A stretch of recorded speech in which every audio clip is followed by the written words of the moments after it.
ऐसी फिल्में box office पर धूम मचाती रहीं। लेकिन सिर्फ हिट फिल्में ही नहीं हैं बॉलीवुड। ये वो अभिनेता हैं जिनकी फिल्में उस दौर में हर सिनेमा हॉल में हाउसफुल होती थीं। बिना किसी फिल्मी बैकग्राउंड के इंडस्ट्री में अपनी एक अलग पहचान बनाना, क्या ये आसान था? आइए जानें एक ऐसे अभिनेता की कहानी जिसने रोमांस, डांस और अपनी मासूमियत से करोड़ों दिलों पर राज किया। और उनके नाम के बिना बॉलीवुड की बात ही अधूरी है। जी हाँ, हम बात कर रहे हैं जितेंद्र के। अमृतसर में एक पंजाबी खत्री परिवार में हुआ। क्या आप जानते हैं कि उनके माता पिता अमरनाथ और कृष्णा कपूर का फिल्म इंडस्ट्री से एक अनोखा रिश्ता था? उनका व्यवसाय नकली गहनों का था जो उस समय फिल्मों में इस्तेमाल होते थे। तो कैसे एक साधारण ज्वेलरी सप्लायर का बेटा बॉलीवुड का जंपिंग जैक बन गया? जितेंद्र ने मुंबई के Saint Sebastian Goan High School में पढ़ाई की, जहां उनके क्लासमेट और दोस्त थे राजेश खन्ना। इसके बाद उन्हें बदल गई। वी शांताराम ने उन्हें 1964 की फिल्म गीत गाया पत्थरों ने में संध्या के किरदार के बॉडी डबल के रूप में कास्ट कर लिया, जो फिर कभी रुकी नहीं। 1967 में आई फिल्म फर्ज ने उन्हें रातों रात स्टार बना दिया। छलांग लगाई कि बॉलीवुड में जंपिंग जैक के नाम से मशहूर हो गए। जितेंद्र ने 60 के दशक के अंत से लेकर 80 के दशक तक एक से बढ़कर एक हिट फिल्में दीं। लेकिन सिर्फ हिट फिल्में ही नहीं, जितेंद्र की अदाकारी की भी जमकर तारीफ हुई।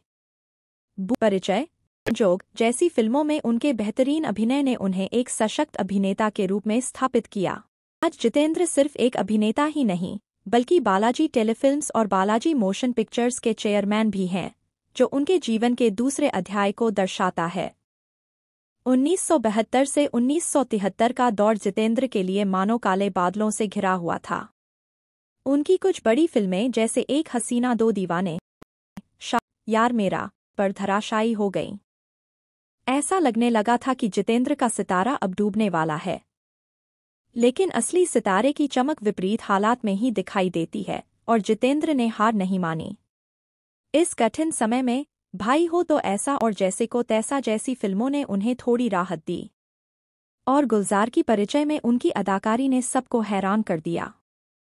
मुसाफिर हूँ यारों गाना तो जैसे हर दिल की धड़कन बन गया, और जितेंद्र ने साबित कर दिया कि असली कलाकार कभी हार नहीं मानता।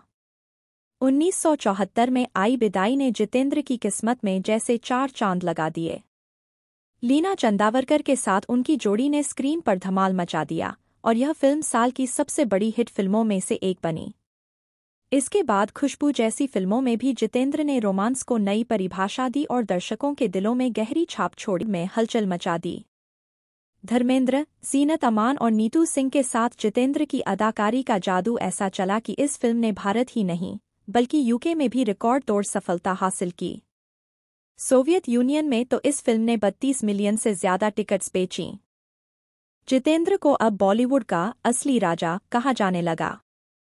और जितेंद्र की विजय यात्रा यहीं नहीं रुकी। अपनापन और किनारा जैसी फिल्मों में भी उन्होंने ऐसा शानदार अभिनय किया कि दर्शकों का दिल जीत लिया। 1978 और 1979 में तो जैसे जितेंद्र ने सुपरहिट फिल्मों की झड़ी लगा दी।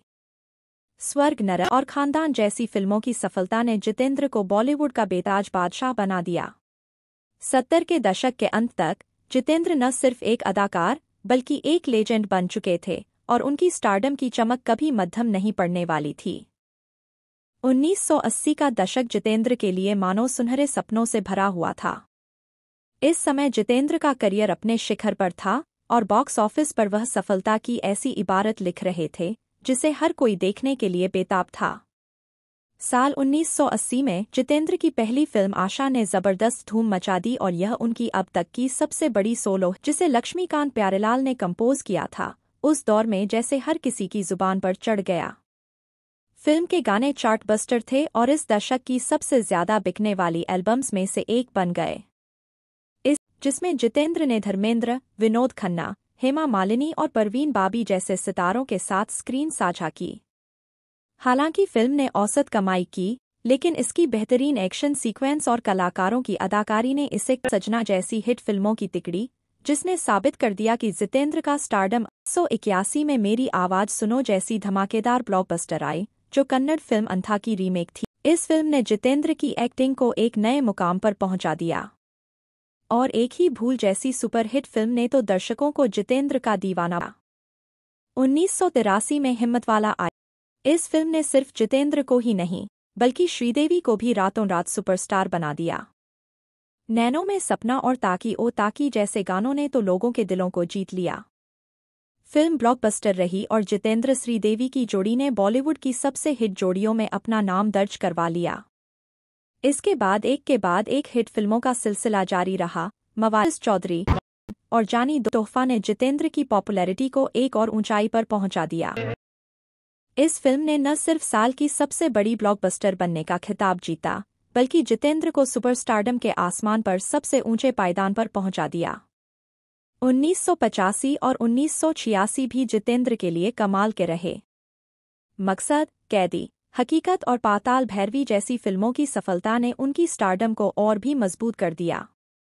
लेकिन 1987 में आई खुदगर्ज ने जितेंद्र की करियर को नए आयाम दिए। डायरेक्टर के रूप में स्थापित किया और जितेंद्र को एक बार फिर सुपरहिट फिल्मों की दुनिया में खड़ा कर दिया। 1980 का दशक जितेंद्र के लिए ऐसा साबित हुआ जैसे वो बॉलीवुड के बादशाह हों, जिनकी हर फिल्म सुपरहिट हो रही हो।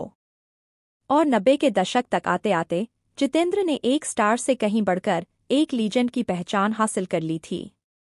उनकी फिल्में भले ही कुछ कम चलीं, लेकिन उनकी धाक बनी रही। 2003 में जितेंद्र को film fair lifetime achievement award से सम्मानित किया गया की और एक बार फिर अपनी मौजूदगी से सबको चौंका दिया। उनका करियर एक ऐसी लहर थी जो आज भी बॉलीवुड के समंदर में अपनी गूंज बनाए रखती है। जितेंद्र की निजी जिंदगी भी किसी फिल्मी कहानी से कम नहीं रही है। उनके जीवन का हर पहलू दर्शकों के लिए हमेशा ही दिलचस्प रहा है, खासकर उनकी पत्नी शोभा के साथ उनका प्यार और शादी की अनूठी कहानी। जितेंद्र और शोभा की मुलाकात तब हुई थी जब शोभा महज 14 साल की थी। उस समय शोभा एक साधारण लड़की थी जो स्कूल खत्म कर कॉलेज गई और फिर ब्रिटिश एयरवेज में एयर होस्टेस के रूप में काम करने लगी। दूसरी तरफ जितेंद्र का सफर आसान नहीं था। 1960 से लेकर 1966 तक जितेंद्र एक सफल इसी फिल्म की सफलता के बाद जितेंद्र और शोभा ने शादी करने का फैसला किया। उनकी शादी किसी बड़ी शाही रस्मों से नहीं बल्कि बेहद सादगी भरे समारोह में सिर्फ परिवार और कुछ करीबी दोस्तों की मौजूदगी में मुंबई के जानकी कुटीर में हुई। लेकिन जितेंद्र की जिंदगी में कई बार ऐसा मोड़ आया जब उनका नाम किसी और से जोड़ दिया गया। हेमा मालिनी की जीवनी में ये दावा किया गया कि जितेंद्र और हेमा मालिनी लगभग शादी करने ही वाले थे, लेकिन ऐन वक्त पर हेमा मालिनी ने कदम पीछे खींच लिए। जितेंद्र और शोभा के 2 बच्चे हैं, बड़ी बेटी एकता कपूर जो टीवी और फिल्म इंडस्ट्री की नामी प्रोड्यूसर हैं, और बेटा तुषार कपूर जो खुद भी एक अभिनेता है। दिलचस्प बात यह है कि जितेंद्र ने अपनी बेटी एकता की बनाई फिल्म कुछ तो है में एक कैमियो किया था, जिसमें वो अपने बेटे तुषार के साथ स्क्रीन पर नजर आए थे। लेकिन एक घटना ऐसी है जिसने जितेंद्र की जिंदगी को हमेशा के लिए बदल दिया। ये घटना है 6 नवंबर 1976 की, जब करवा चौथ के दिन जितेंद्र मद्रास, अब चेन्नई, के लिए फ्लाइट लेने वाले थे। उस दिन उनकी फ्लाइट देर से चल रही थी, इसलिए वो घर वापस आ गए ताकि शोभा करवा चौथ का व्रत खोल सकें। जितेंद्र अपने बांद्रा स्थित घर की खिड़की से बाहर देख रहे थे तो उन्होंने एक जलती हुई आग का गोला आसमान में देखा जो सीधे एयरपोर्ट की तरफ जा रहा था। कुछ घंटों बाद उनका फोन लगातार बजने लगा। लोग जानना चाहते थे कि क्या हुआ। जितेंद्र की वो फ्लाइट जो वो लेने वाले थे क्रैश हो गई थी। शोभा का उन्हें न जाने देना एक वरदान साबित हुआ, क्योंकि वो भारतीय एयरलाइंस की फ्लाइट 171 थी जो हादसे का शिकार हो गई थी।